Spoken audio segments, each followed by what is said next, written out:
अब भाई आलू प्याज के पकोड़े तो हर घर में बनते हैं, बट ऐसा क्या खास है कि सिंधी घरों के पकोड़े अलग ही लगते हैं? कभी सोचा है आपने? एकदम यूनिक टेक्सचर होता है कुरकुरेपन के साथ। तो चलिए आज बना लेते हैं सिंधियों के फेवरेट सन्ना पकोड़ा। तो बड़े से बोल में मैं ले रही हूँ 2 कप भर के बेसन। अब इसमें जाएगा प्याज। तो यहाँ पे मैंने लिया एक बड़ा प्याज, इसको ना इस तरह से रफली काटना है, बहुत ज़्यादा बारीक हमको इसके लिए नहीं चाहिए। ये डाल दिया। अब यहाँ पे मैंने लिया एक बड़ा आलू, जिसको इस तरह से छोटे छोटे पीसेस में काट लेंगे। बहुत ही कमाल का टेस्ट आता है सिंधी पकोड़ों में, और आलू का तो मेन टेस्ट होता है इस पकोड़ों में। ये डाल दिया। इसके बाद डालेंगे 2 से 3 बारीक कटी हुई हरी मिर्चें। फिर इमाम दस्ते में मैं कूट रही हूँ 1 से 2 टीस्पून भर के धनिया के बीज और 1 टीस्पून जीरा। थोड़ा इस तरह से दरदरा कूट के डालेंगे ना तो बहुत अच्छा टेस्ट आता है। ये भी डाल दिया। अब इसमें डालेंगे काफी सारा हरा धनिया यानी कि सावा धाना। 1/4 टीस्पून में डाल रही हूँ अजवाइन, क्रश करके डाल दीजिए। अच्छा, काफी सारे लोगों ने सही जवाब दिया था पहले वाले वीडियो में। अजवाइन को कहते हैं जान।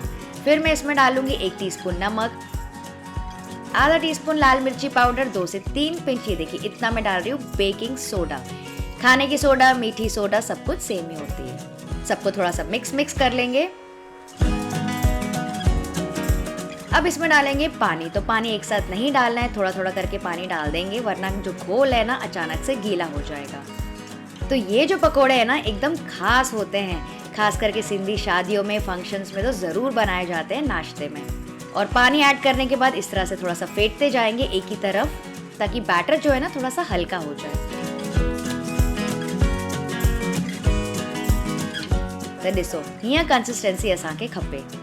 देखिए इस तरह से थिक फ्लोइंग कंसिस्टेंसी का होना चाहिए। तो ये बैटर रेडी हो गया है। अब यहाँ पे काफी सारा तेल मैंने रख दिया है गरम होने के लिए। जब तेल गरम हो जाए ना तो इसमें से लेंगे 1 टेबलस्पून ये गरम तेल और इसको डाल देंगे बैटर के ऊपर। हीअं करण सां पकोड़ा ना कुरकुरा और सुठा बीहंदा आहिनि, मतलब कि पकोड़े बहुत ही अच्छे और कुरकुरे बनते हैं। इसको भी अच्छे से मिक्स कर लेंगे 1 और मिनट के लिए।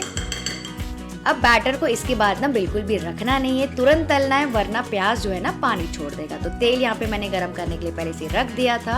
अब इसका थोड़ा थोड़ा मिक्सचर लेंगे। देखिए इस तरह से जैसे हम वड़े फ्राई करते हैं ना, बिल्कुल उस तरह से थोड़ा थोड़ा पोर्शन उठाते जाएंगे और इसको डाल देंगे गरम तेल में। आप चाहें तो इसके बदले स्पून भी यूज कर सकते हैं।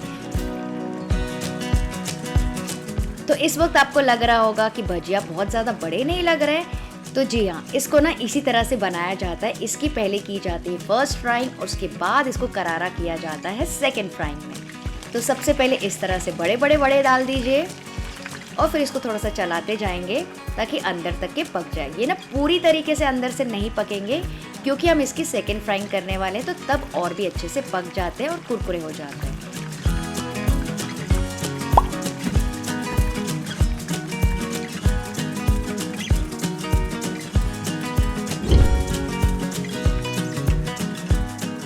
देखिए इसको बहुत ज़्यादा डार्क नहीं करना है, मैंने इतना कलर रखा है। तो इस स्टेज में इनको निकाल देंगे।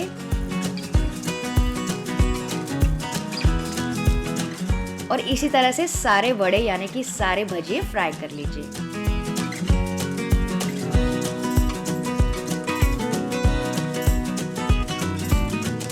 अब इनको ना थोड़ा सा ठंडा होने देंगे और फिर देखिए मैं क्या कर रही हूँ।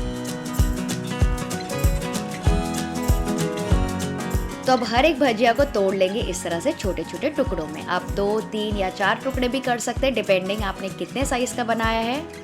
और फिर इसकी हम करेंगे डबल फ्राई। तो अंदर तक के पूरी तरीके से पक जाएगा, सुपर करारा भी हो जाएगा। और यही खासियत होती है सिंधी पकोड़ों की।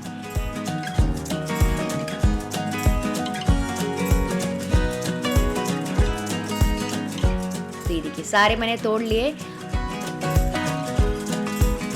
अब तेल को फिर से मैंने गरम कर लिया है हाई फ्लेम पे और ये सारे भजिए डाल देंगे और इसकी हम करेंगे सेकंड फ्राइंग। लेकिन एक चीज़ का आपको ध्यान रखना है, तुरंत से करछी नहीं चलाना है, इसको सेट होने देंगे ताकि अंदर रेशों तक के जो भजिया है ना सेट हो जाए।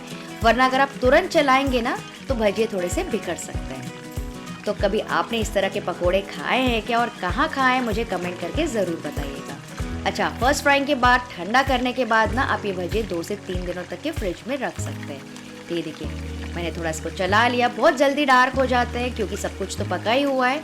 कितना बढ़िया सा कलर आया है और खाने में ना तो आपको इतना मज़ा आएगा। इतने करारे बनते हैं ना, खास करके चाय के साथ, कि अगर आप एक खाना स्टार्ट करेंगे ना तो पूरी प्लेट चट कर जाएंगे। तो बस इनको निकाल दिया। ये देखिए बहुत ही कुरकुरे बने हैं। इसी तरह से सेकेंड बैच भी फ्राई कर लेंगे और इनको भी निकाल देंगे। अब क्योंकि तेल मैंने रखा ही है तो मैं हमेशा ही फ्राई कर लेती हूँ थोड़ी सी हरी मिर्चें